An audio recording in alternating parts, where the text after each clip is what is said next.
Very nice. Y'all ready to book club? Ready as ever. I reckon we can do it. I reckon we can do the dang thing. All right, let's do it to it.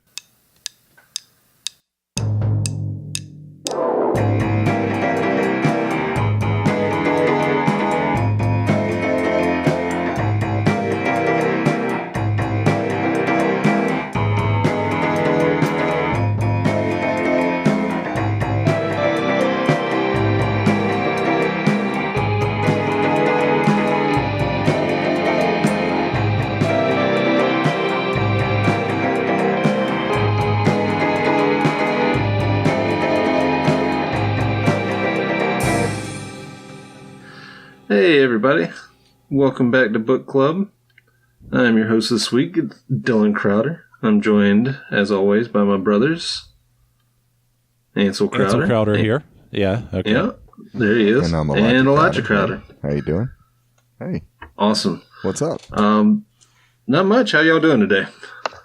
I'm fantastic. Thank you for asking. Yeah, also, likewise. Fantastic. Let's get down to the nitty gritty. Our book this week is Survivor by Chuck Palahniuk. That's how you say that. That is how you say that, Palahniuk. As far as I know, it's if you haven't read the book, there will be spoilers. So I recommend you pause this podcast and quickly go read the book and then resume listening to the podcast. That's right. So what are y'all initial thoughts of the book? Ansel, you go first this week. Take it.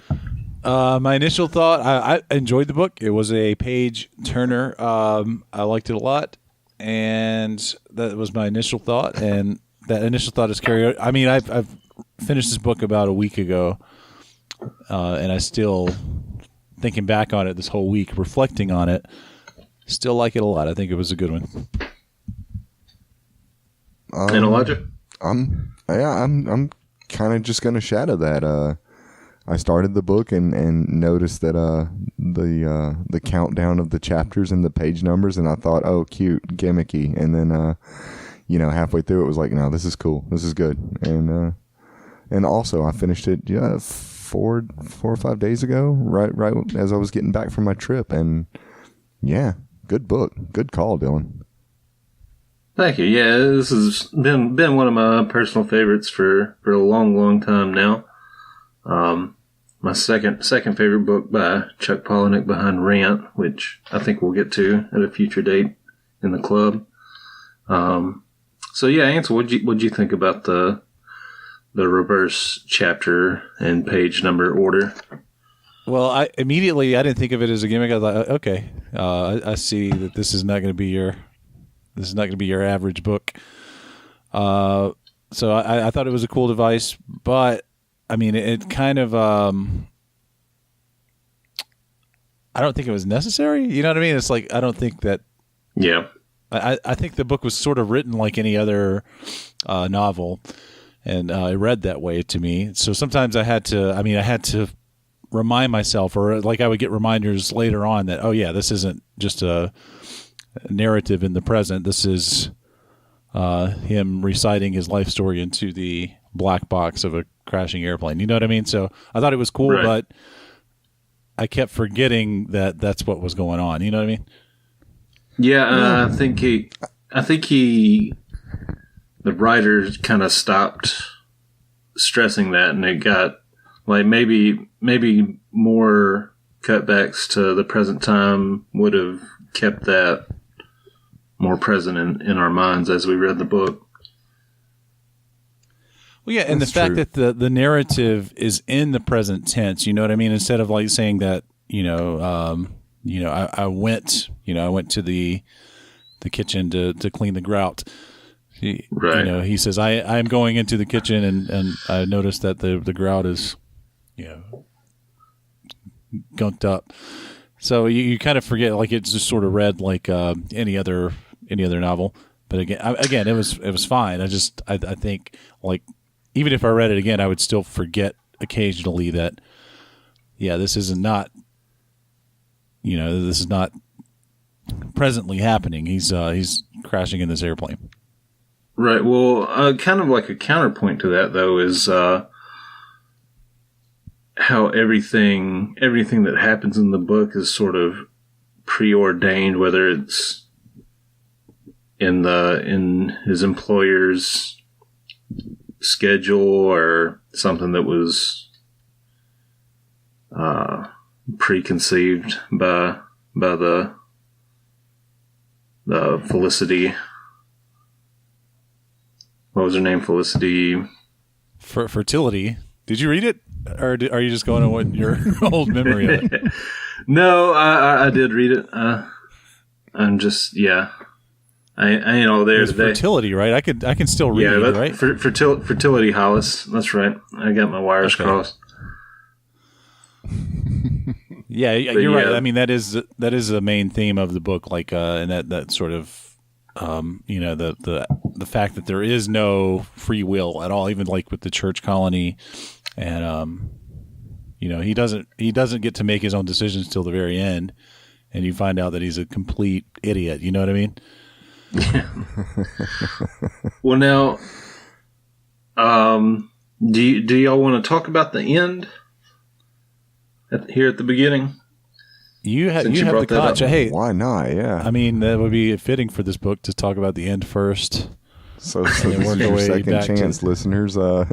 You've been spoiler warned, and this is the last chance. So, right, back up, all ye who enter here.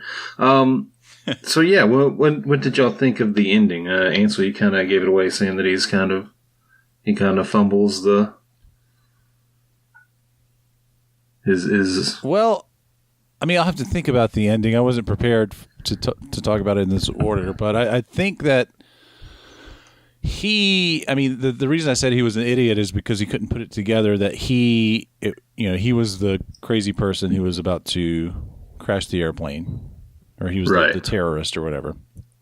I mean, it was so obvious, but without having somebody there without having Fertility or somebody to tell him that, he couldn't put that kind of thing together, even though he knew how to get any kind of stain out of any kind of fabric.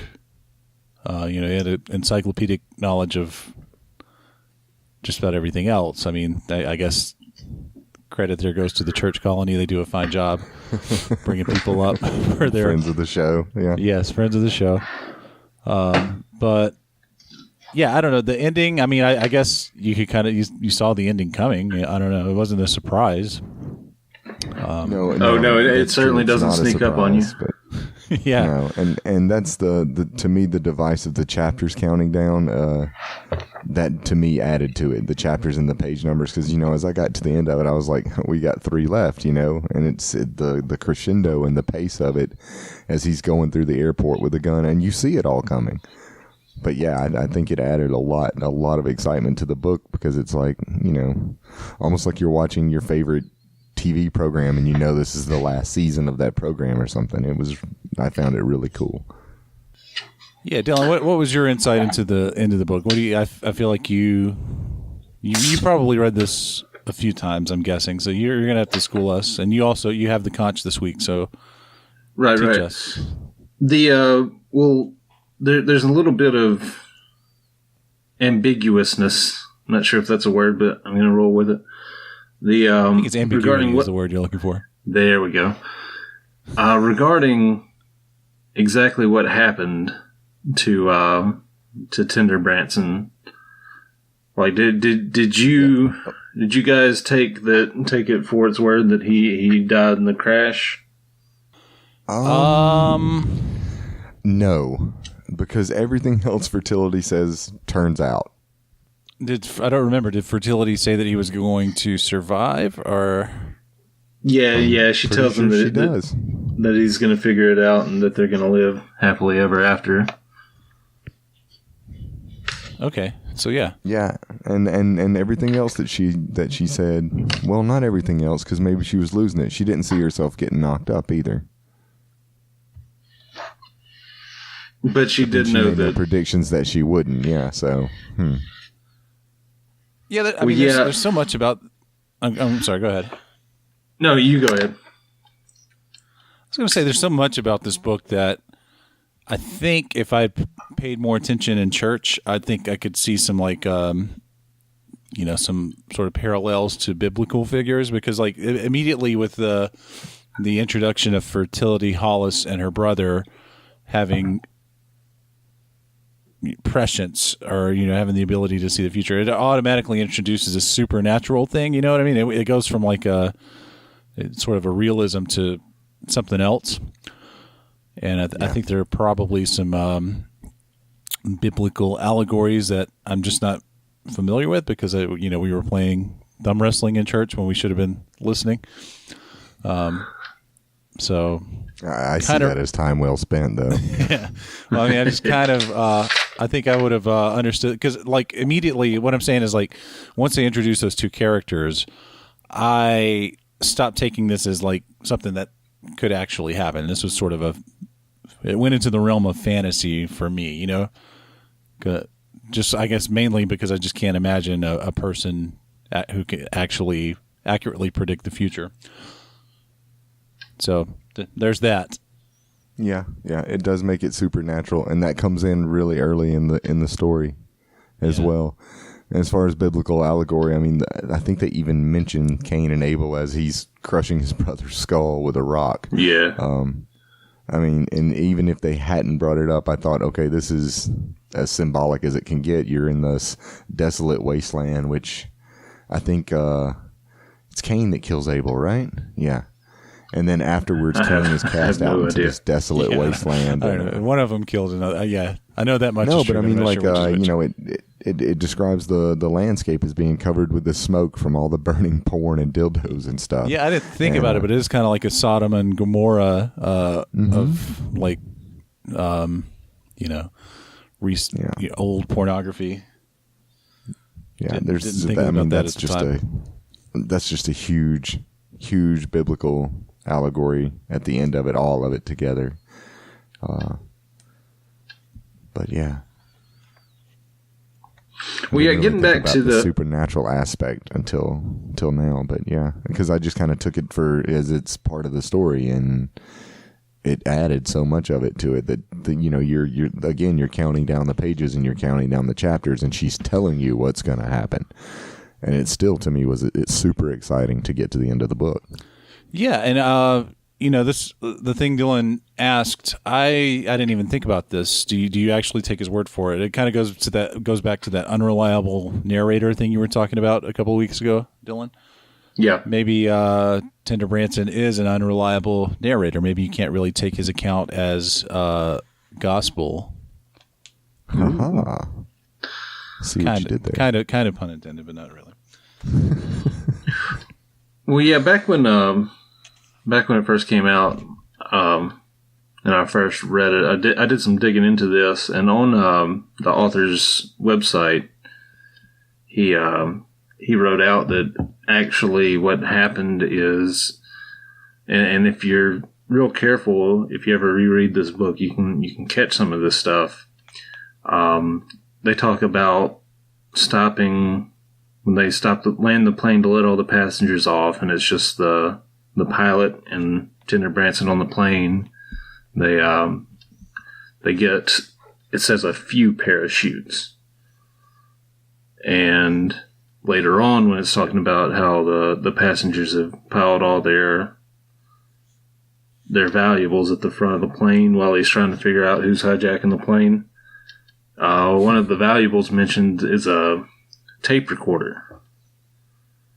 So what actually happened is he recorded his testimony into the tape recorder and was playing that back to the black box, and after the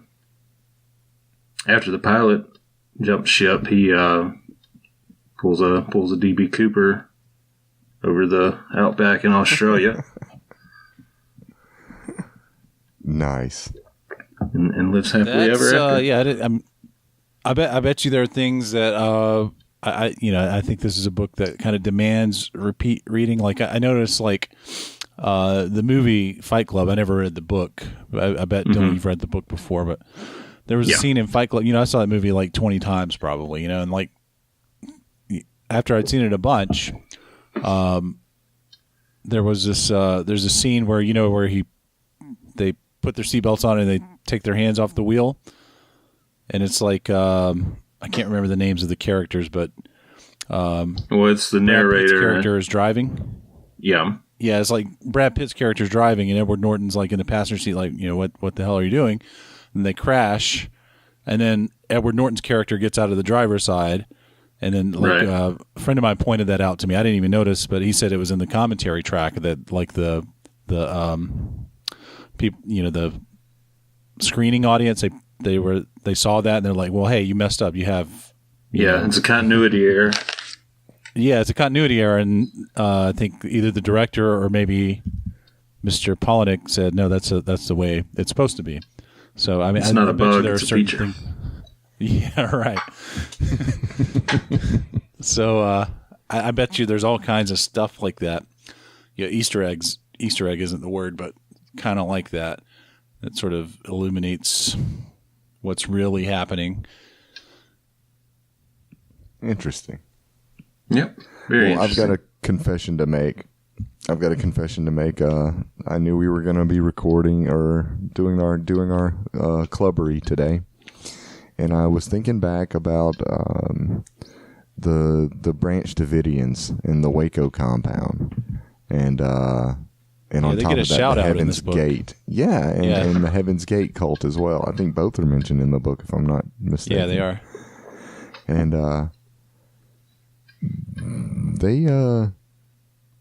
there's some hidden gems there in that stuff. If I don't want to go into it because it's kind of off kilter and off topic, but the one thing that sticks out in my mind is the Creedish jokes that run through the whole book. And at one point it's Adam telling the jokes to Tinder on the bus. I thought that was an interesting little what do you call it? It's I don't know what you call it, but it was funny. I mean, it actually made those jokes that weren't funny kind of funny when you realize who it is saying them. And then I got to thinking, I remember the jokes that came out, and it was almost immediately after the Waco thing happened. There were some pretty lowbrow, not funny jokes, and I can remember one of the Heaven's Gate jokes. But anyway, it was just, I thought that made it real that even the cult members knew these jokes, and that even Adam was telling these jokes to his brother on the bus. I thought that was really well written, and just, that's probably the only part in the book that I think I managed to find myself laughing, to be honest, because I was so caught up in it. It just wasn't very funny. I laughed at several things. I thought this book had like little asides that were hilarious. Like I think, when he spoils the Super Bowl, and he says that the Colts are going to win by like 3 points or whatever, and the Colts players start like giving each other high fives and stuff. Yeah, that made me crack up. It's so funny. True. And then the women in the church colony being called biddies. I don't know. He says something like all the biddies. It always made me laugh.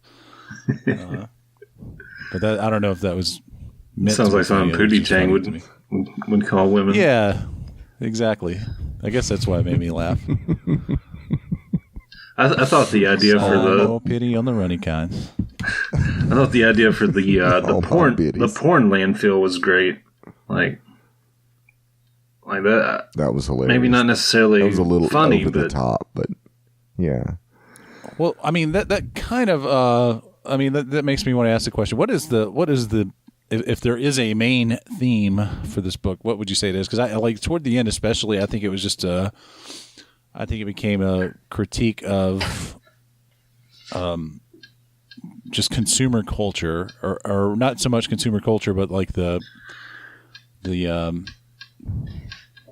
machinery of consumer culture, like these people who plan out, who are just waiting for their next. I don't know. I can't think of some mega church leader's name, but you know what I mean? It's like they had everything ready to go. They just needed somebody. Yeah. But I don't know. It just became like, I guess that's my question. What is the main if there is one, I don't know necessarily that there is. See, a main theme for this book. That's what I was about to say. Like, if there is a detraction, it is kind of all over the place with its theme. Like, there's obviously a critique of, like you said, materialism and that sort of pop religion culture sort of thing. That also organized religion. That's a major critique of it. And also, I picked up on some. I think he's kind of sympathetic to, surprisingly sympathetic to cults. To cults. I mean, like the way that toward the end he's like, "What do you remember about the church district?" And the way he describes it, all the farm animals and the clean water and all this. I mean, it seemed kind of like the Shire to me. The way that Tender Branson was describing his life in the church district. I think it was surprisingly right, but that's the thing. Like he was still, even at that point, he was completely indoctrinated. Like Adam, right. Adam says like true. you're remembering what you were taught to remember. I think Tender Branson is meant to. I think he is still a fan of the cult, for lack of better words, but I don't think we're supposed to like him as a character, like even from the beginning. Yeah, no, I think definitely is not a fan. I wasn't saying that I was. I just You sure about that? No. Okay. I hated him at first, but I think as the book went on, you kind of felt sorry for him. But I don't know. It's hard to say. Overall, I wouldn't let him clean my house. So about the cleaning, a little tidbit of that. All of those tips that he offered, they all are supposedly real. There were a couple of them that I have actually heard of and used before. Microwaving a damp cloth or something, or a bowl of water with it works even better if you put some lemon in the water and then microwave it in a cup and then just use the hot cloth to wipe the microwave. That works like a charm. I think there were a couple of others that I actually thought, hey, yeah, I've done that. That does work, but I can't think of any more. Well, yeah, like the Chuck Palahniuk, he's kind of notorious for intense research on subject matter that he's writing about. And I believe it. Even in Fight Club, in the novelization of Fight Club, the novelization of the film, he actually figured out how, like, you really can make bombs out of soap. And in the first few drafts, he had the actual the actual recipes and everything in there, but in the final draft, he said he changed like one ingredient in each of the like the main ingredient, probably. Yeah, right. Can you use motor oil to fertilize your lawn, like it said in the movie? I never read the book, but that was in the movie. I remember that. So yeah, I don't know that. That doesn't sound right. It doesn't sound right. But, I don't think that's right. But yeah, I mean, I actually am interested. I am sort of.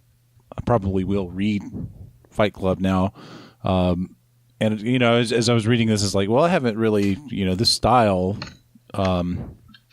reminds me a lot about that movie. What was it called? Oh, yeah, Fight Club. And then it's like, oh, yeah, well, that's that makes sense. So either the guy did a really good job adapting that movie to the screen, or Chuck Palahniuk saw the movie and he's like, man, I like that. I'm going to write a book like the movie version of Fight Club, because it did give me that sort of vibe, I kept thinking through the whole thing, you are not your khakis. Yeah.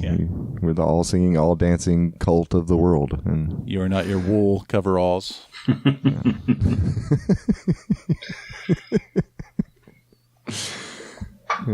I get a lot of the same vibe from this book as I did from, and I'm like you, I've never read Fight Club, and I think Dylan has given us a gateway book here because I really want to get into more Palahniuk after this one. It was that good that, and I think was it Christmas, Dylan had the graphic novel for the sequel to Fight Club, and I read through it in about 2 or 3 hours maybe. And that thing is insane. That is like Fight Club was crazy. This book is a bit nuts. That graphic novel was just not meant for human minds to take in, I don't think. I'm really eager for y'all to read Rant. That's my favorite novel that he's done. We'll get to it on the club. But yeah, let's talk a bit about a movie version of Survivor. As a matter of fact, this novel came out in 1999. I think I'm not sure when the movie for Fight Club came out, but it's around the same time, 99, 2000, 2001. I can Google that real quick. Is that an option? Yeah. The movie came out in 1999. I can edit that out if that's cheating somehow, but no, that's leave that all in. Okay. Okay. We do use Google. So yeah, this book was actually slated to become a movie.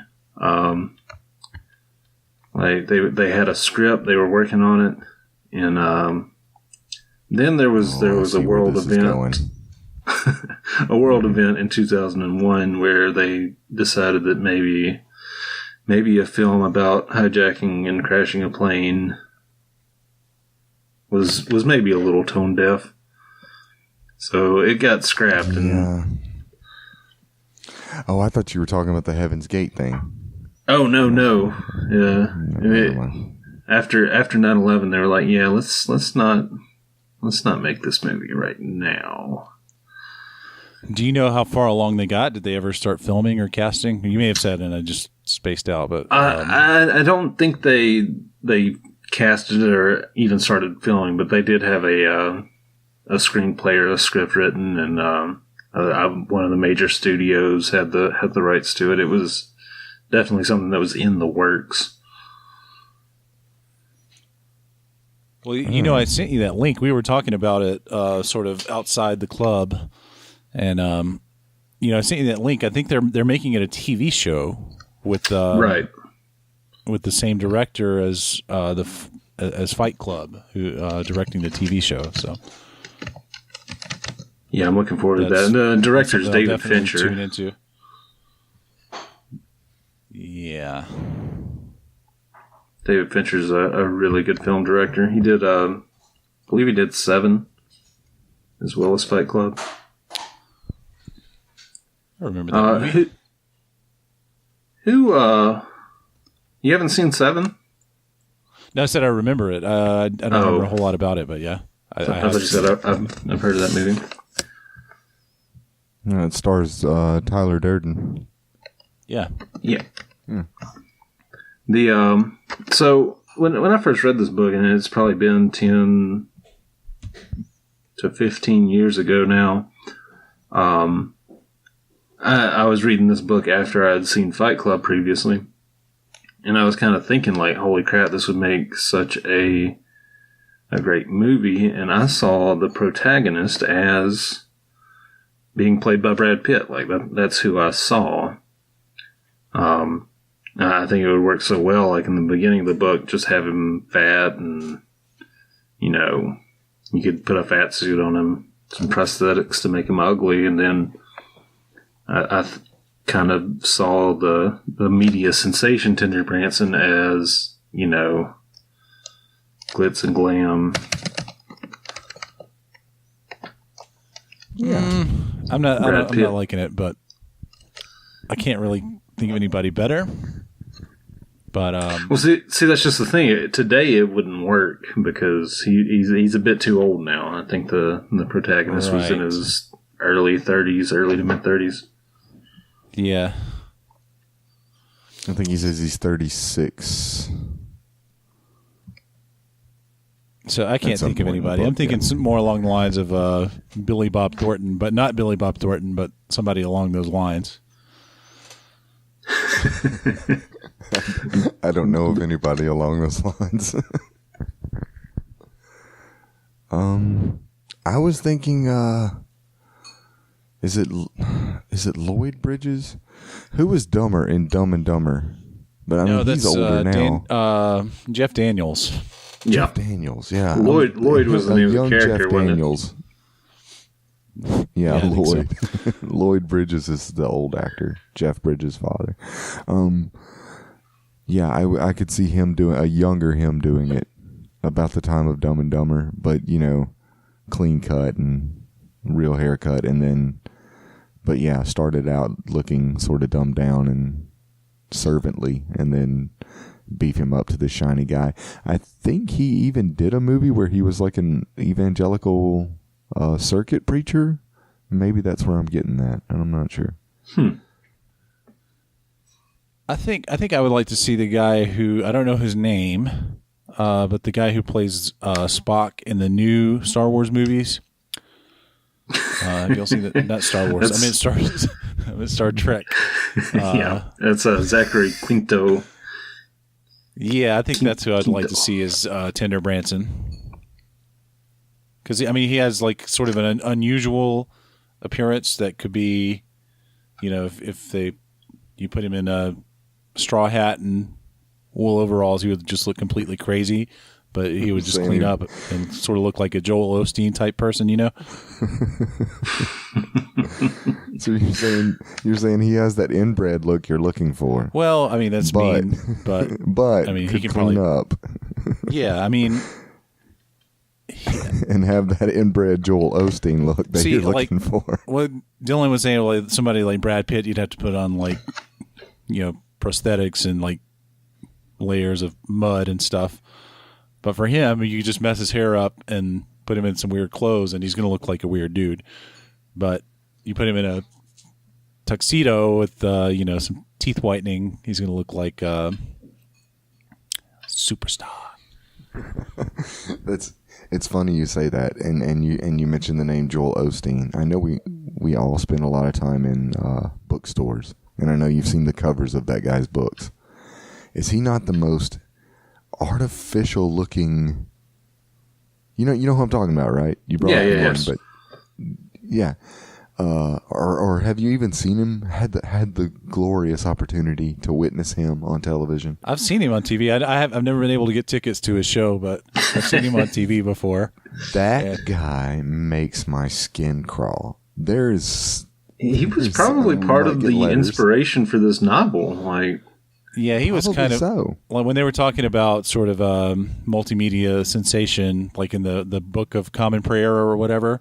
That did totally remind me of Joel Osteen. Yeah, exactly. The Book of God wants you to be rich. I mean, I think that's what he and his wife actually preached for a full year, a couple of years ago. I don't know. Still do it now. Yeah, I'm not sure. I think he's charismatic. I think people are drawn to him because he preaches love and not the fire and brimstone stuff. You should check him out. He's got pretty good stuff. Dude, no. He and his wife just did that whole thing about how much God wants you to be rich. Now that's kind of where I draw the line. I don't think that was him. I'm going to go on the record and say that I think you're thinking of somebody else. I don't think it was him. I mean, I'm joking. I'm not really a fan of him, but I don't think he said that. I think. I think he is rich, and I think he lives in a mansion with a helipad or something like that. And people have maybe pointed out how hypocritical is, but I'm not even going there either. I'm just saying that I think he's super rich, but I don't think he's like used the Bible to enrich yourself. I don't think that's the guy you're thinking of. Well, it's maybe his agent then, but either way, he creeps. He's just creepy. There's just no one's teeth should ever be that straight. It's not humanly possible. Okay, this is, I can Google too. This is from the Wikipedia page for prosperity theology. Here you go. By 2006, 3 of the 4 largest congregations in the United States were teaching prosperity theology, and Joel Osteen has been credited with spreading it outside of the Pentecostal and charismatic movement through his books, which have sold over 4 million copies. Okay, well, maybe you're right, Elijah. Ow. I'm sorry. Yeah, no, nothing to be sorry for. I'm sorry too. Actually, speaking of Pentecostal, I can't believe I forgot this until you said Pentecostal. There was a movie from the late 60s or early 70s called Marjo. Did you guys see that movie Marjo? Negative. No, someone told me not too long ago. I really need to. That's an actual documentary, isn't it? Yeah, it's a documentary, and this book actually reminded me a lot of it. Like I was like, oh yeah, this is kind of like that movie Marjo. You guys should definitely watch it. It's a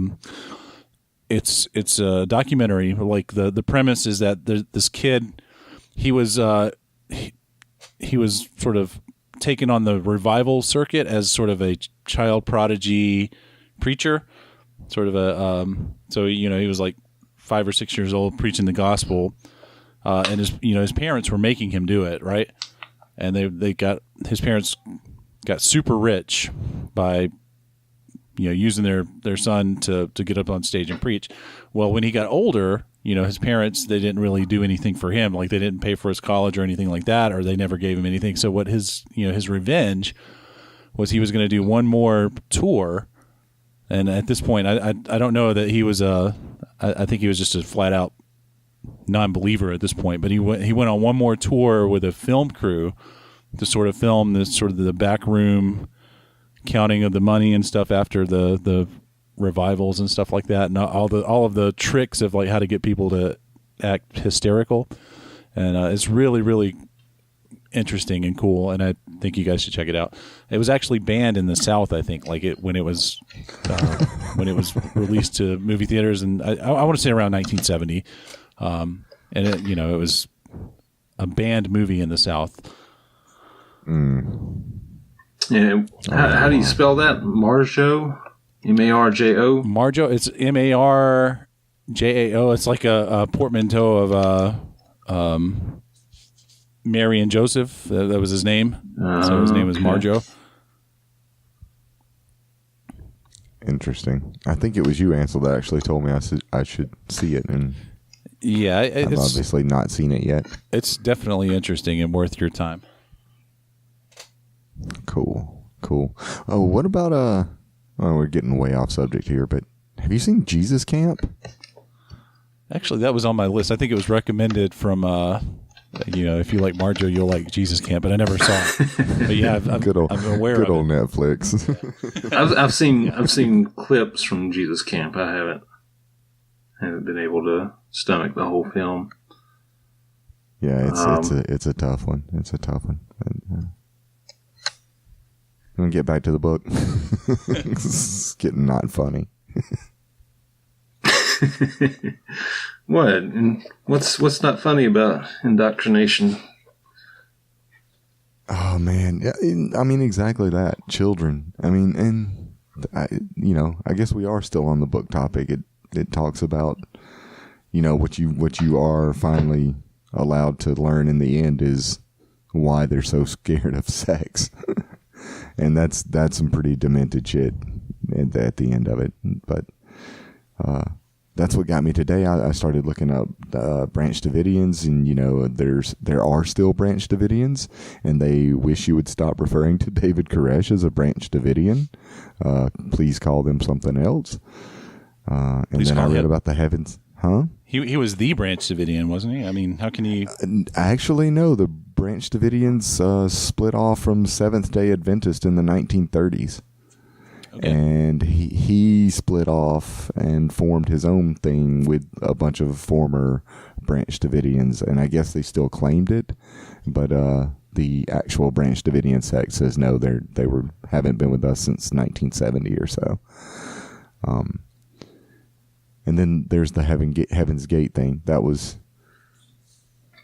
and I don't know if you guys remember either of those things, as well as I do? No, I was really young. I don't remember a whole lot about it, but yeah, I remember they were things. And, when the Waco compound went up, I was at the field house at school, at the football team field house, and they were showing it on the local news. It was like a live feed. It was in the middle of the day, and we just didn't go to class for the rest of the day. We sat down there and watched the feds raiding the Waco compound. Right. I remember that much about it. They sort of just attacked it, right? Just to just sort of smoked them out. I mean, it's still. I think the general consensus is that the Davidians themselves set the fires. Oh, okay. But then also the feds were throwing tear gas canisters in there, and who knows, it might have caught something on fire. But yeah, and then the whole Heaven's Gate thing. Do you guys know anything about that? I remember that too. Yeah, that was the which comet they're the ones was that? with the Was it kicks. the Hale-Bopp comet? Oh, sorry. Go ahead, Dylan. They were the ones with the dope kicks. Yeah. Nike arcades or Nike Legend or something. Really? Yeah, they fresh as hell. They had their own signature Nike shoe? No, they just all had the same Nikes, but they were new, and like new Adidas tracksuits, and they all had 3/4 in their pockets, and I always thought it was kind of a strange choice for footwear. Like, I would want like some moon boots or something if I'm riding on a comet. yeah. Which I'm most curious about which comet it was that they thought that they were going to get to pal around comet with. Huh? Hale-Bopp. Was it Hale-Bopp? Hale-Bopp. Yeah. I remember seeing that. It was like we got a really good view of that for like weeks back around that time. If that's the that same was also comet. 97. Yeah, that sounds about right. That was also my favorite Hanson song, Hale-Bopp. Hale-Bopp. That was the best. That was like their only song. Yeah. They did another one, but it was never as good as Hale-Bopp. Yeah. I never connected that in Hanson before. But you know they're still finding Heaven's Gate members. Oh no, I didn't know that. Oh, are they?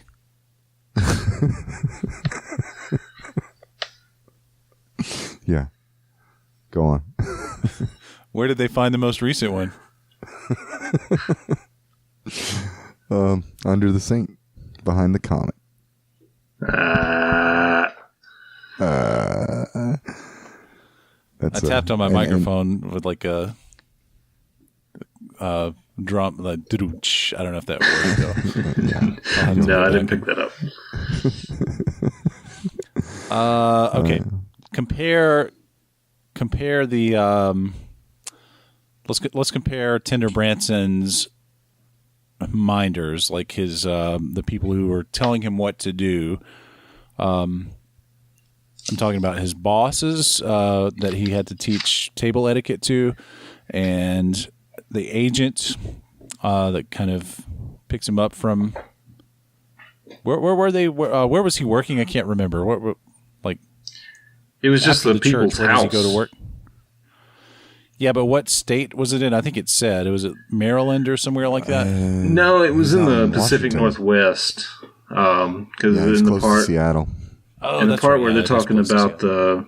how like hitching rides and the double wides. Like Yeah, that's right. Yeah. he talks about going See, I south totally through forgot about that part. Portland. That part was super cool. Yeah. Yeah, I thought that was awesome. So comparing the, his bosses, his taskmasters from the church colony, from his time as a housekeeper to his time as a religious multimedia sensation, are they the same? Do they get better? Do they get worse? Are they all different? I don't know. It's not something I really even thought about. At this. Well, I don't know if I can do the whole thing, but the people that he works for in Seattle, he never really sees or deals with. Right. I think he even mentions they're absolutely never in that house when he's there. Or maybe they show up to see if he's there and then leave him alone. Oh no, they're like a disembodied voice coming in through the intercom. Yeah. Yeah, but I don't. Are they ever? Oh, so he's just like in the servants' quarters, and they're elsewhere in the house or whatever. No, I think they were just like off site. I think. Yeah, they were at work. I think they were at their jobs, and Okay. like they don't see That's him what I till was the getting very from end. it. Like he goes in with, I guess they need a place to stay, Mm-hmm. and he's a client of Fertility's evil job, and so he goes. You remember that part? They go back to the house, and then that's the first time that they see Tender Branson. They're like, the wife says, "Oh my God, that's him!" Or because at first the guy thought that he was Dr. Ambrose. What was the doctor's name? Huh? Dr. Ambrose. Ambrose. That sounds right. Yeah. Dr. Ambrose, that's it. But then no, because then she says, no, he used to work for us. So they do recognize him. Well, by that time he had been a right. His face very, was on very every public magazine celebrity. cover. Yeah, and his story was, well, I don't know, like his fabricated story, like his autobiography, or not really autobiography, but what was peddled as his autobiography. I don't know if it mentioned his work as a housekeeper. I don't know. Like the whole thing Probably was not a lie. They never really go into what it actually says in his autobiography, except bits and pieces about how horrible his childhood was and things like that. So, yeah. Getting back to your question, though, Ansel. Yeah. I think both the cult and the agent were basically just exploiting him for financial gain. That's true. But at the same time, like he seems to kind of enjoy it. Well, I think that's what he was trained to do. He was trained to be exploited for others' financial gain. Yeah. Part of the conditioning, I guess, yeah? Yeah. And I think you can also include the caseworker into... She wasn't necessarily exploiting him for financial gain, but she did, kind of tell him, hey, you have this disorder, and he would go and study it, and she was also telling him how to act and how to behave. Mm-hmm. And she was gaining from that relationship as well, treating these disorders that he would take on the symptoms of, and then until it was treated, and she would give him another one. Yeah, so she's exploiting him for professional gain, maybe. Yeah. And then just a quick interlude here. The way she went, I didn't see that coming. Got to be honest there. I kind of saw it coming, but just the way it's nonchalantly just thrown in there that he finds her face down, and what does he do? He like pours himself a drink. Yeah, he makes himself a drink and then calls the cops. Yeah. Well, it was Adam Branson that killed her, right? That's correct. Yeah. I think he was. Yeah, his reaction was weird, but I did kind of see it coming because the whole time you heard about, it's almost like the countdown of the pages. You heard like there was a countdown of survivors too. You know what I mean? Mm-hmm. Like the number of survivors just kept reducing and reducing, and you knew that somebody was coming for him. You know what I mean? Yeah, right. Yeah, definitely. And I had it all wrong all along. I always thought that Fertility knew about her brother having called him, and I was like, okay, she's just stringing him along and gonna build him up as high as she can before she offs him herself. And I'm glad I was wrong about that anyway. Yeah, that's and now.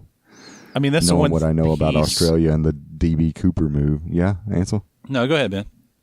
No, I'm done. I was just saying that's the one piece of the book that I don't really get, and I think it's the one piece that's keeping me from like, tying the whole thing together, like the whole Hollis psychic abilities.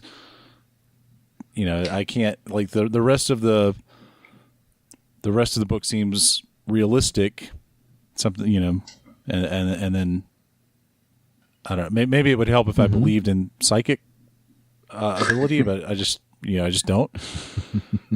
So automatically it's like these characters, I mean, like, I think it's just something I'm not understanding or getting. Like I said, I think I should have paid more attention in church, and I think I would have gotten more out of this book. But I love the book. I thought it was great. Very hard-hitting, punch in the gut type book. But yeah, there's some things that I just don't quite get yet that didn't click with me, and I think I'll need to read it a few more times to really pick up on all the stuff that's going on. And like, as far as my book club game goes, like, I think if I had time to read it like 2 or 3 times before book clubbing, would have done that, but I just didn't have time. That's kind of one thing that you kind of have to take with Chuck Palahniuk's novels. Like, while you're talking about it, I was just kind of thinking there's kind of that supernatural element in, I haven't read all of his novels, but the ones that I have read and that I can recall, there seems to always be that supernatural, like that one thing, whether it's, the Tyler Durden, like an imaginary friend actually taking over somebody's body, or, in the novel Lullaby, there's an African lullaby that actually kills people. Yeah, that'll be the next one I read, actually. I read the little, the brief summary of it in the back of this book, and I thought that sounds creepy as hell. That's one of my least favorite of his that I've read. Really? Yeah, but by all means, read it and let me know what you think. I might need to reread it at some point. Okay.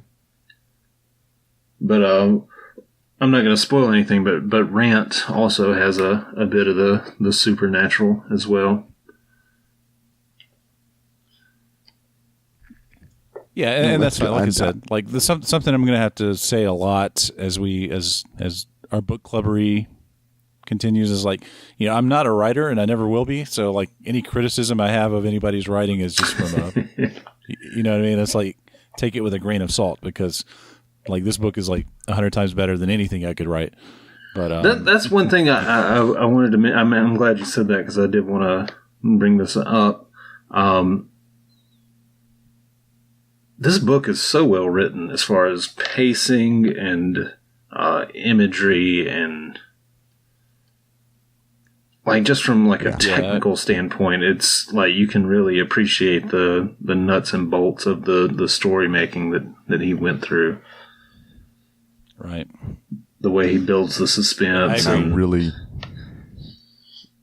there aren't many novels, I will say, where I fully enjoy this stream of consciousness first person sort of narrative type device. You know what I mean? I studied this, but I don't even remember what it's called. I think it's stream of consciousness writing. But like, what I noticed is he quotes other people when he's talking about what was said and what happened. And the opposite of that is he doesn't put quotes around his own responses and his own words that he's re-reporting in the story, and that just fit everything to me. The way the pace narrows down, and the way he's constantly keeping you focused on, I'm telling you this story right now, and you're listening to it, after they dig it up off the bottom of the ocean floor, or the Australian outback as it was. That was exquisite. One of the best written things I've ever read, I think. Yeah, and also it ranks right up there with some of the stuff that what's his face? Yeah, I'll think of him later. But it's right up there. It's good stuff. It also makes it kind of ambiguous as to what he says and what he doesn't say, and kind of feeds into that unreliable narrator sort of slant as well. As far as like the not quoting himself in the text. Yeah, and I think I'd never even considered the possibility that this is just a ruse to get the FBI off his back. You know what I mean? But it could be that. But he's still he's still indoctrinated all the way till the end. I think I think he's doing his duty. I said duty to land this plane nose first. You know what I mean?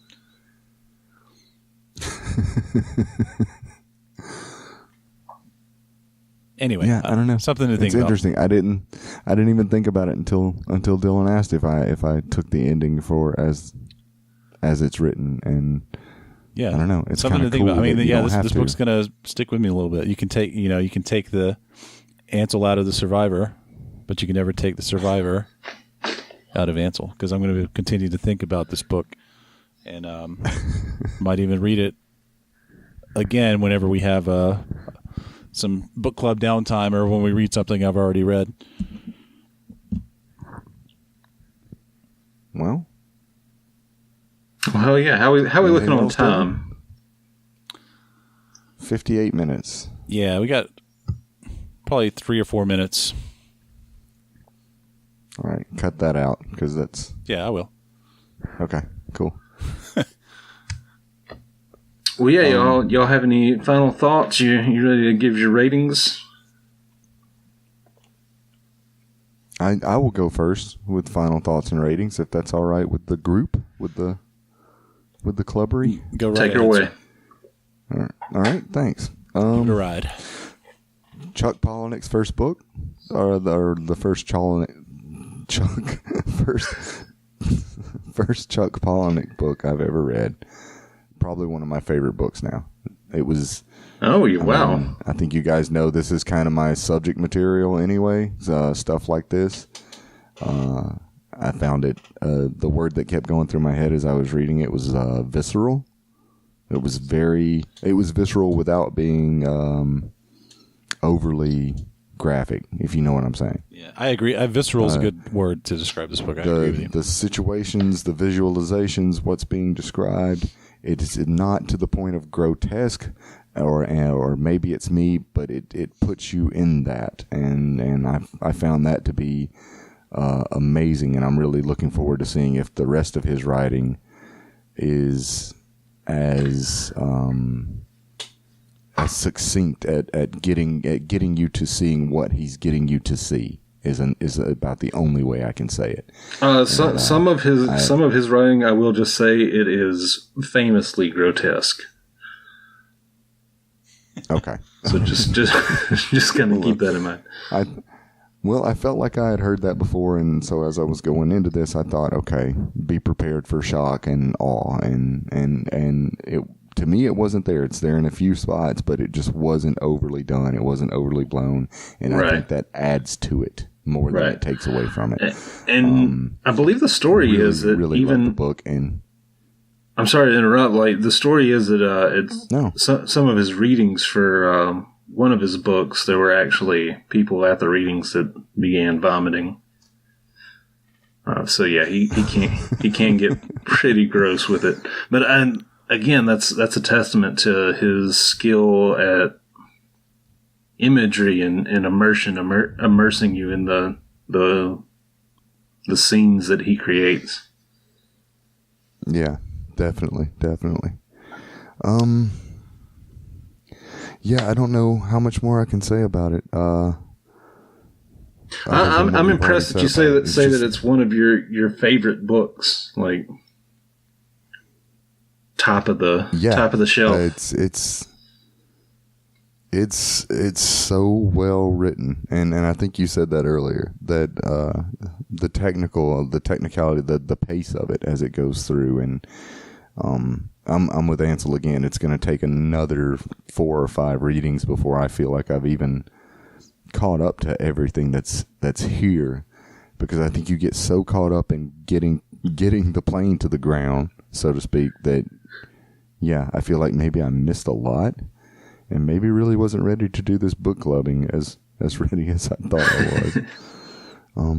But yeah, so I'm fairly impressed with Mr. Palahniuk, and as a result, I'm going to give him the coveted 3 amphetamine pills that are actually filled with chocolate. That's my. I mean, 3 out of 3. If you don't know the rating, you're not system making this easy for me. I don't know. I don't even know how I'm going to do that, but I'll try. It's a. I have it on my mobile phone. It is a. You can do a little pill, and I've already typed it in. I'm going to send it to you. Yeah, please do. It's 3 blue and white gel caps, filled with chocolate. But actually, you don't have to label them amphetamines. We all know blue is amphetamine. And actually, I did not know that, but okay. No, I don't know if that's true either. I'm just saying that. And but yeah, they're actually filled with chocolate. And 3 is the highest that I've ever given a book. I promise you that. And I think Mr. Palahniuk's earned it. So, Ansel? I like this book a whole lot. I really enjoyed it. I'm a fan now of Chuck Palahniuk. I wouldn't go so far to say as it's one of my favorite books. But I will read it again. And my rating is pretty simple. I'm giving it 2 thumbs left. 2 thumbs left because, like, if you're in a nosedive and you give 2 thumbs up, it looks like, from an observer on the ground, it looks like 2 thumbs left. So that's my rating. Dylan? Yeah, I give it 5 crashing planes. It's 5 out of 5 crashing planes, is it? Because it really is a journey. And one thing I would like to kind of add on here, we all seem to really enjoy the book. Maybe not so great for book club material though, as far as comedy goes. Yeah, I thought about that. We need to. I'm going to try to choose a book that at least one of us will hate from now on.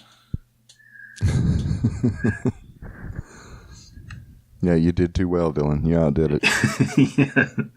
It could have been a real short episode. And you like the book? Yep. Yep, all around. See you next week. Good stuff. Yep. You guys should read it too. Thanks for tuning in. No, go ahead. Okay. So, recommendation or I guess I get to pick. Is that what is about to go down? Well, yeah. We'll go ahead and pass it off to you, and then we'll wrap and be done with it. Okay. My pick for next week is The Dispossessed by Ursula K. Le Guin. Ursula K. Le Guin is a master of science fiction. She's been on my list for a long time. I've wanted to read her for a while.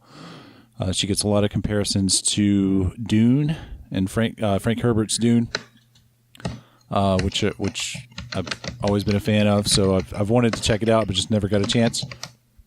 This seems like a perfect opportunity. So that is what we will center our book clubbery on next week. Awesome. I'm looking forward What's it to called? I'm just trying to search for this. It's called The Dispossessed. The author's name is Ursula K. Le Guin. And Dylan, I know that the Tuscaloosa Library has it. I did check. I have a copy already. So, Elijah, if you're able to get that, I might be able to track down an ebook for you, Elijah. If you don't have access to it, just let me know. Okay. All right. I'll let you know within the week. Yeah. All right. That sounds good. Science fiction next time. Yep. Hell yeah, I'm digging it. Ooh. All right, Dylan, you want to take us home? I will. I'll put it in the garage. This has been Book Club. Thank you for listening. As always, subscribe to us on iTunes. Give us a rating, honest rating. I'm not going to beg for 5 stars. Just tell us what you think and give us some constructive criticisms. You can find us on Reddit at bookclubcast.reddit.com. We're on the web at bookclubcast.com. Twitter at bookclubcast. Email us bookclubcast@gmail.com. Do you guys know what semantic satiation is? It's when you say a word so many times that it stops sound. It just doesn't feel real anymore. Right. Semantic satiation. Yeah, I can see that. Roads. So yeah. Yeah, Book Club Cast. If you just look for Book Club Cast, it is a real thing, despite what my brain's telling me right now. But yeah, that'll do it for us. You can also go to www.google.com and just friends of the show. Cut that out, Ansel. Okay. Nope, it stays in. I'm looking for authenticity. Anything else to add? It stays. No, I can't think of anything. Awesome. Oh, it's been good. I think we clubbed the shit out of this book. Oh yeah. Agreed. Play that music. All right. Later, y'all.